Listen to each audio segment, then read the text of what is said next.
I'm not going to sugarcoat who I was back then. I was selfish, dishonest, and honestly pretty reckless. I'm telling this story anonymously because even though it happened years ago, there are parts of it I'm still not proud of. But I think it needs to be told. I worked as a real estate photographer. The job sounds harmless enough, and it mostly was. I'd get assigned a property, show up with my camera gear, shoot the interior and exterior, and move on. Easy money.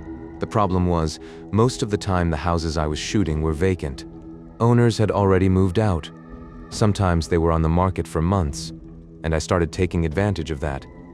It started small. I'd finish a shoot, and instead of leaving right away, I'd just sit for a while. There's something strange about being alone in a completely empty house. It felt peaceful in a way I can't really explain, like the world outside didn't exist. Then one day, on a whim, I took a spare key from the lockbox after I was done, just slipped it into my pocket.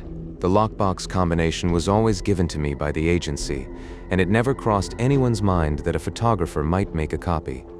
After that, I started going back to houses after hours.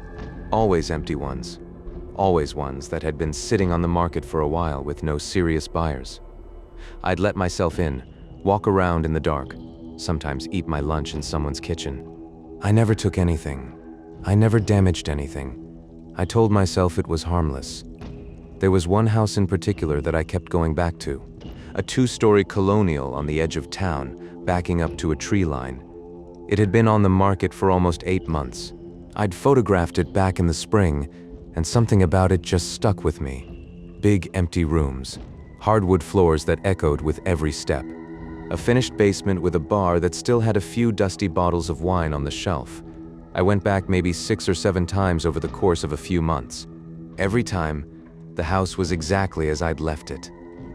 Still, quiet. Mine in a way that felt wrong but also felt good. Then one night, something was different. I came in through the side door like usual, switched on my phone flashlight, and immediately noticed that the kitchen smelled different. Not bad, exactly. Just different. Like something had been cooked recently. I told myself it was probably just the house settling or some kind of HVAC smell. Old houses do weird things. I went downstairs to the basement like I usually did, poured myself a small glass of wine from one of the dusty bottles, and just sat there in the dark for a while. That was my routine. When I went back upstairs, I noticed something on the kitchen counter that I was absolutely certain had not been there before. A single coffee mug, clean, dry, right in the center of the counter. I stood there staring at it for a long time. I knew every inch of that kitchen. I had photographed every surface of it in detail. There had never been a mug on that counter. The house was supposed to be empty. I told myself maybe the realtor had been by. Maybe a potential buyer had toured it that day. People leave things behind. It didn't have to mean anything. I left and didn't go back for 2 weeks. When I did go back, the mug was gone. Everything looked normal. I relaxed. I sat in the basement again, drank a little wine, and by the time I was heading back upstairs, I had almost forgotten about it. Almost. Because this time on the kitchen counter, there were 2 mugs, side by side. Both clean, both dry, placed very deliberately like they were set out for guests. I left immediately. Didn't even close the side door all the way behind me. Just walked fast to my car and drove. I tried to come up with explanations. A realtor staging a small detail. A neighbor who had a key. Anything. But none of it felt right. The house was supposed to be vacant. It had been vacant for months. Nobody had bought it. Nobody was supposed to be there. Nobody except me. A week later, I was home in my own apartment. 3rd floor, deadbolt, chain lock, the works when I went to make coffee in the morning. I opened the cabinet above my coffee maker, the one where I keep my mugs. There was a mug in there that I had never seen before in my life. Plain white. Clean. Dry. I don't keep plain white mugs. All mine are branded, a couple from road trips, a few gifts over the years. I know every one of them. I checked every lock in my apartment. Everything was secure. No signs of forced entry. No open windows. Nothing disturbed except for that one mug sitting quietly in my cabinet like it had always been there. I never went back to that house. I quit the photography job 2 months later and moved to a different part of the state.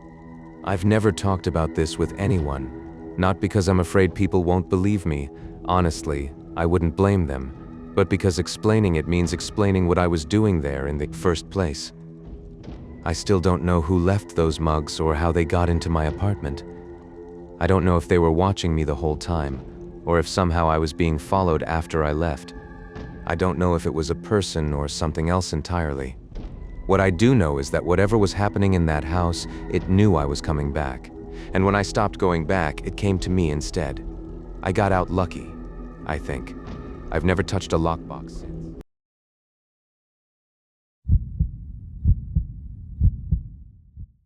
I need to be honest about what kind of person I was. I was nosy. Not in a charming, concerned neighbor way. I was genuinely intrusive.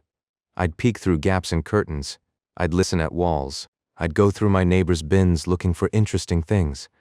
It was a compulsion, really. I couldn't help myself. I lived in a modest apartment building, 6 units total, arranged in an L shape. Nothing fancy. The kind of place where you hear your neighbor's arguments through the walls and nobody really cares. There was a unit directly across from mine, number 12. A man lived there alone. Middle-aged, kept to himself, came and went at odd hours. I never saw him with visitors. Never heard music or television. The blinds were always drawn. Naturally, I became obsessed with figuring out what he did in there all day. I started small, listening at his door when I'd walk past, trying to peer through the mail slot. Once, I even followed him to his car to see where he went. Turned out he worked nights at some kind of warehouse facility. Nothing sinister. Nothing interesting, really. But that didn't stop me. One day I noticed his door had a small gap where the weather stripping had come loose at the bottom. Perfect angle to see inside if I crouched down. I told myself I was just curious. Just a quick look. The apartment was sparse, barely furnished. But what caught my eye was his kitchen. The walls were covered in photographs, dozens of them, pinned up like some kind of collage. I couldn't make out the details from where I was crouching, but they looked like they were all of the same person. A woman, I thought.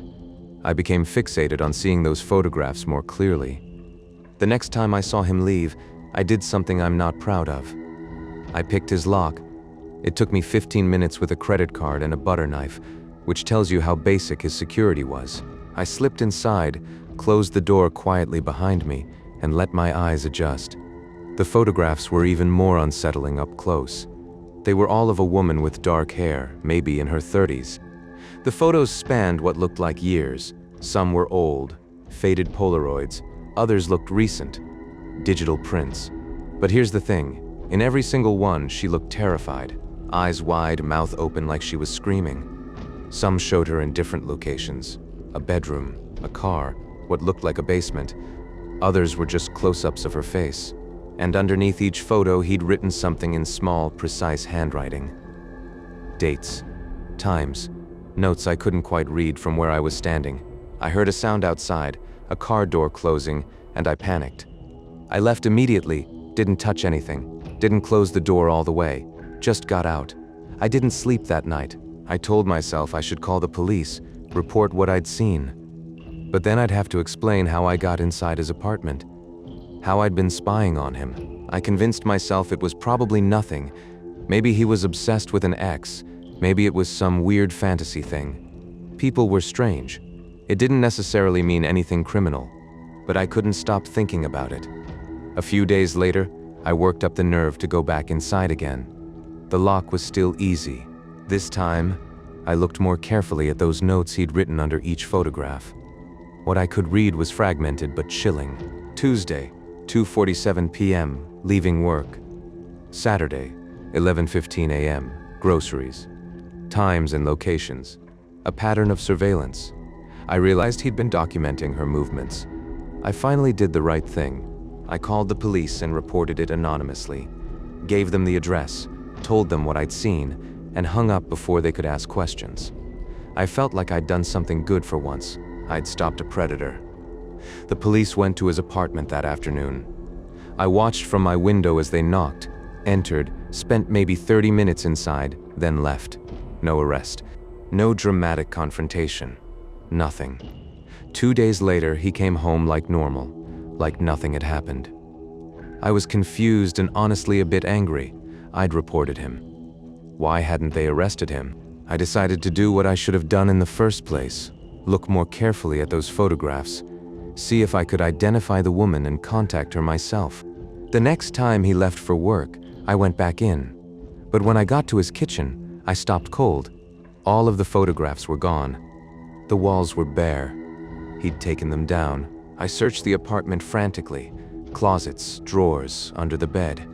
Nothing. It was like that entire collection of photographs had never existed. The apartment was exactly as sparse and empty as it had appeared the first time. I left feeling unmoored. Had I imagined it? Had I somehow misremembered what I'd seen? But I knew I hadn't. That night, I went to make dinner in my own kitchen. I opened my spice cabinet above the stove, the one I use every day, and there, sitting on the shelf in front of all my bottles, was a Polaroid photograph. It was me, taken from outside my apartment window. Through the glass, slightly blurred, but unmistakably me, sitting on my couch watching television. On the back, in that same precise handwriting I'd seen in his apartment, was a single date and time, Tuesday, 8:43 p.m. That was last night. I moved out.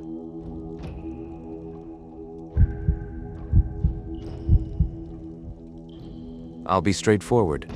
I was a liar, a convincing one. I'd spent most of my adult life talking my way into things I had no business being a part of, jobs I wasn't qualified for, relationships I didn't deserve, situations that should have never involved me. I'm not bragging. It's just who I was. About 3 years ago, I talked my way into a night shift position at a small private hospital on the outskirts of town. I'm not going to say where. My job title was Patient Records Coordinator, which sounds official but really just meant I sat at a desk, filed paperwork, and made sure the right documents got to the right departments. The catch was that I had absolutely no medical records experience. None. I'd faked my resume, practiced enough terminology to get through the interview, and figured I'd learn the rest on the job. For the first few weeks, I did exactly that. It wasn't complicated work. The night shift was quiet. Most of the real activity happened during the day. By midnight, the hallways were mostly empty, and the handful of staff on duty kept to themselves. It suited me perfectly. The hospital had one wing that was always locked after 9 p.m. East Wing, 3rd floor. I was told early on that it was a restricted psychiatric observation unit, and that unless I was specifically authorized, I had no reason to be up there. My access card wouldn't work on those elevators anyway. Naturally, I wanted to know what was up there. I started asking subtle questions, chatting up the nurses during their breaks, making small talk with the security guard who did the overnight rounds. Nobody gave me anything useful. Everyone was pleasant enough, but whenever I steered the conversation toward the East Wing, the topic changed quickly and quietly, the way people change the subject when something makes them uncomfortable. That made me want to know more. One night around 2 a.m., I noticed that the security guard had left his master keycard on the break room table while he went to use the restroom. I'm not proud of what I did next. I picked it up, walked to the East Wing elevator, and pressed the button for the 3rd floor. The doors opened to a dim corridor, different from the rest of the hospital. Quieter. The lighting was low and yellowish. There were rooms on both sides, all with small reinforced windows in the doors. Most were dark inside. I walked slowly, not sure what I was looking for. Most of the rooms appeared empty. A few had patients, sleeping figures under white blankets barely visible in the dark. At the end of the corridor was a room with its light on. I shouldn't have looked. I know that. But I did. Inside was an elderly man sitting perfectly upright in the chair beside his bed. He was thin, extremely thin, wearing the standard hospital gown. His hands were folded in his lap. His eyes were open, and he was staring directly at the window in the door. Directly at me. I froze. I told myself he probably couldn't see me clearly through the reinforced glass, that the angle of the light made it difficult to see out. But he didn't blink, didn't shift in his chair. just sat there with his hands folded, staring. I walked away quickly and took the elevator back down. I returned the keycard to the break room table before the guard came back. Nobody saw me. Nobody said anything. But that image stayed with me. The way he was just sitting there, perfectly still, like he'd been waiting. I went back 2 nights later. I told myself it was just curiosity. I wanted to see if he was still in that room, still sitting like that. Part of me wanted to see something normal. Him sleeping, watching television, anything that would make the previous image feel less unsettling. He was in the exact same position, chair beside the bed, hands folded, upright, staring at the door. I started to back away from the window, and that's when he raised one hand slowly and pointed at me. Not at the door, at me, like he could see me clearly. I left immediately, went back downstairs, sat at my desk, and stared at my computer screen for the rest of the shift without doing a single piece of work. The next morning, on my way out, I stopped at the front desk and casually asked one of the day nurses about the East Wing. I told her I'd heard a noise up there during the night. She looked at me strangely and said the East Wing 3rd floor had been closed for renovation for the past 4 months. No patients, no staff. Completely empty. I didn't go back after that. Not to the 3rd floor, and eventually not to the hospital at all. I handed in my resignation a week later, citing personal reasons.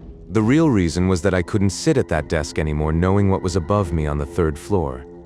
I still think about that man sometimes.